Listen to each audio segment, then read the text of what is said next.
Olá, meu nome é Mainara Souza, eu sou aluna do mestrado em Matemática pela Universidade Federal de Minas Gerais e desenvolvi esse trabalho junto com o professor Gerson, da Universidade Federal de Sergipe, como continuidade de um dos trabalhos que a gente desenvolveu durante a minha graduação.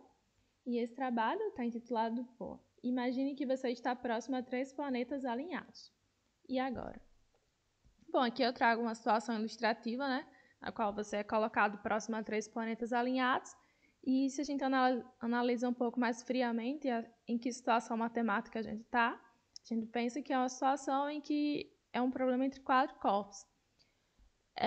Mais especificamente, nesse trabalho a gente vai abordar o problema de 4 corpos, restrito de 4 corpos, certo? E a gente vai tentar entender a dinâmica de uma massa quase nula na presença de outros corpos massivos, que é o que a gente chama de primários.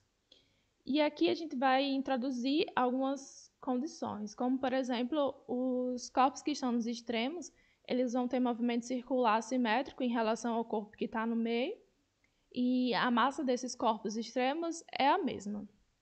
Para começar, vamos ver um pouquinho da notação que a gente adotou no trabalho, que foi adotou P0, P1, P2, P3 para os corpos, onde cada um deles tem massa M0, M1 e M2 respectivamente. Novamente, né, esses corpos de P1 e P2 têm a mesma massa e a massa de M3 é muito pequena em relação às demais massas. E aí eu quero fazer uma observação importante antes da gente prosseguir, que é quando eu digo imagine que você está próximo a 3 corpos alinhados, em princípio você pode pensar que esse é um problema em 3D. Mas, veja, eu estou imaginando uma situação em que tem um plano que contém os 4 corpos. Mas essa situação ela não é tão imaginária, porque se por um acaso você estivesse nela, o plano que contém os 3 corpos alinhados, ela te atrairia. Então, na verdade, o nosso problema é um problema planar. Então, a gente vai, para começo de conversa, fazer uma representação dessa situação em um sistema de referência inercial com centro P0, e a gente vai supor que esse P3 tem coordenadas x, y, e vamos encontrar a posição deles em relação a esse ângulo NT estrela.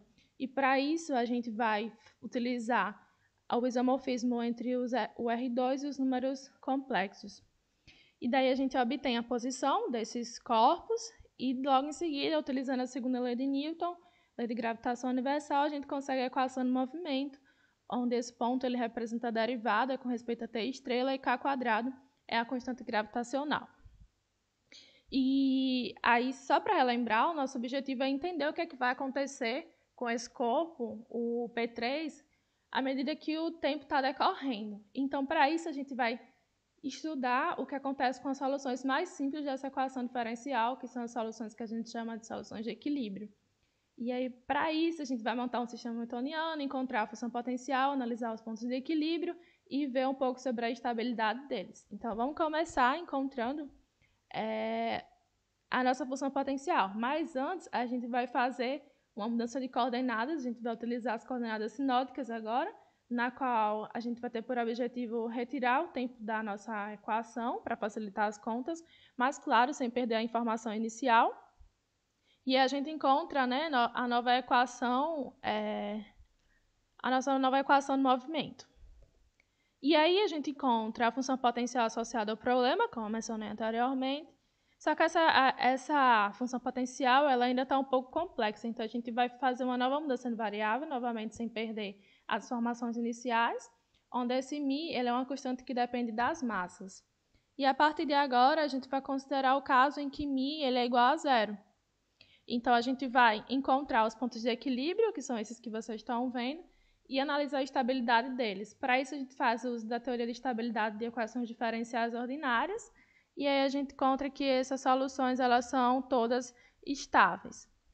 Sendo assim, a gente está apto para responder a pergunta, né? E agora, se você tiver nessa situação problema, você tem que rezar ou de alguma maneira tentar cair nessa zona que está marcada de vermelho, porque se você cai, por exemplo, na rosa, você vai ser atraído por um dos planetas e entrar na superfície você tem um problema. Mas se você cai no lugarzinho vermelho, você pode ficar de boinha aí junto com a situação problema.